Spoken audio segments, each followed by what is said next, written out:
the demographic, the age shift, the high growth age curve is how we like to describe it, influences what we do.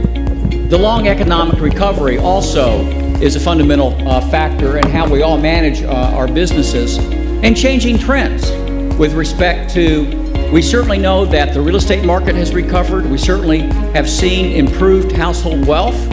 And how does that impact our business? We still have the joy or the benefit of some of the lowest interest rates that we've ever seen. Yet, that's offset a little bit by the fact that we have increasing competition. And we know that our customer is changing at a faster and faster pace, and that we as business leaders have to adapt and change to the changing needs of our customer. We recognize too that for many providers, the average age of your investment in your physical plant is a little bit old and tired and worn out. And we have to catch up to some of the new investments that the for-profit arena is bringing to our marketplace.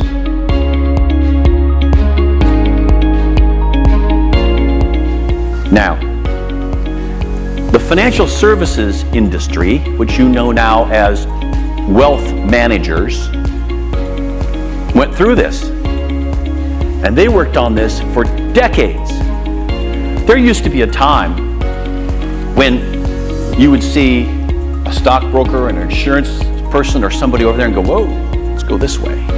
Let's, cut around here. Hey, look over there. Don't look now, but there's a senior living counselor over there.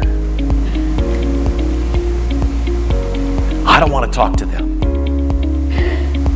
I don't want to get trapped. It's an awkward conversation for me.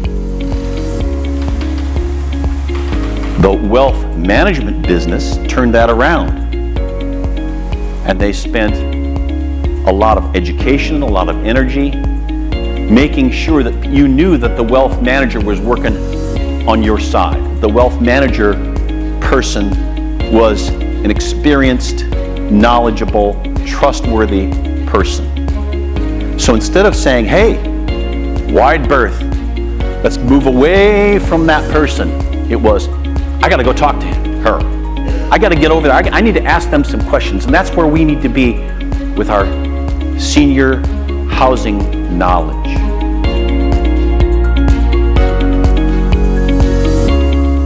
So there's definitely this wave that's smacking us in the face. We, can break this down and not only look at it for those households that are projected 75 plus. We tend to think about independent living, but we also think about it in terms of healthcare, assisted living, memory support, nursing care, and the demand for that. And you just look at the sheer numbers of seniors that are growing, and we're going to see demand just in those sheer numbers on the healthcare side as well. And you can start to break it down into penetration and presume that for a moment, let's say there's no more deeper penetration that we have into this population segment by just awareness that we have within the space. There's going to be demand across all levels of living that we have to be prepared to respond to.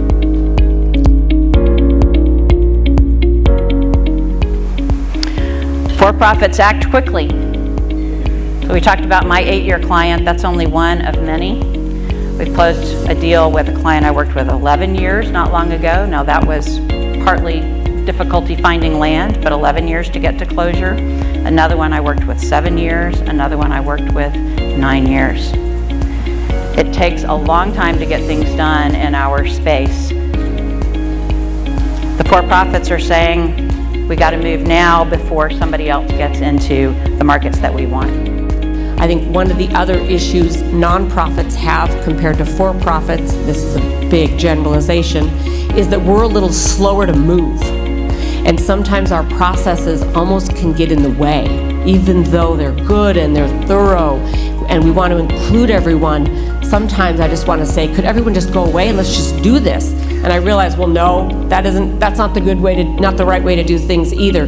But it's been helpful to have Greystone as a partner in kind of nudging us along or telling us wow, you've noodled this to death. Let's move on. If you want one word for what drove our affiliation, it is mission. First, last, and everything in between. That's where our conversation started. We literally put our two mission statements up on a board. We put them side by side and we looked at them and we said, okay, do these line up? And you know what we found out? We found out the same thing I can tell you about almost everybody in this room if we put our mission statements up there. We're saying the same things using different words. What would I recommend if you were thinking about an affiliation? Geographic proximity, strength with strength.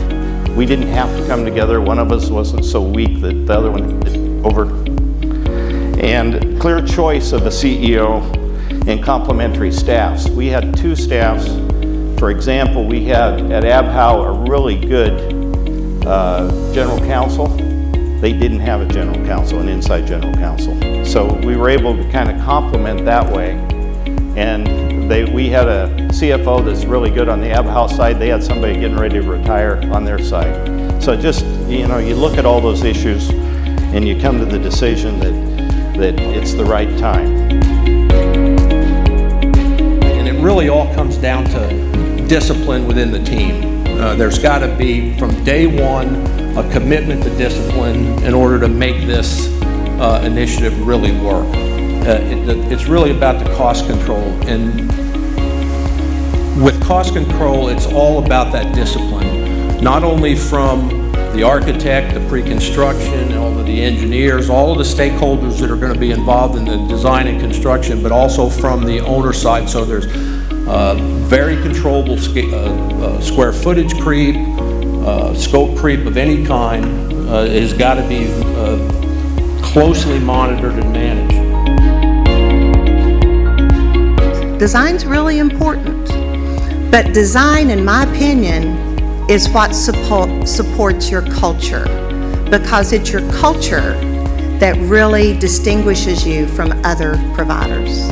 It's your culture that makes people say, this is where I want to be, because it's how you deal with the residents, how you interact with them, how you train your team to do that, that starts to develop that culture.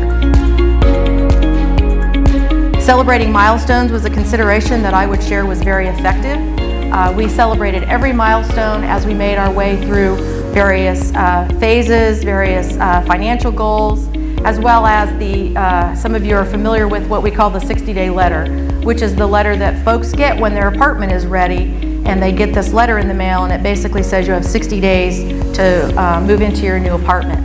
Sometimes that's our largest cancellation rate of around 40%. So we trimmed that back to almost 23% and below, where we just celebrated and celebrated. And so instead of the 60-day letter coming in the mail, we actually had a big celebratory day where we had meetings with the future residents. We handed out their letter. We said, this is exciting. We made a big deal of it. So that evening we had a very fancy dinner. We introduced corporate staff. We did all kinds of fun things that celebrated that milestone and helped us to reach that 50% occupancy the way we had accomplished that the first 30 days. I think one of the things that struck me this morning is we all want to be the same, but we all also want to be different. And one of the things I learned when I come to conferences like this and others across the country is that it's so fun to hear that other people are doing the same things we're doing. And it also reminds us that we're good and we're innovative, but we're not alone in that, and we don't have the corner on that market, and we have to keep innovating and keep trying to figure out what we don't know is what we need to know, and how do you figure out what you don't know when you don't know it? And it helps to talk to other people and realize we're all struggling with the same issues.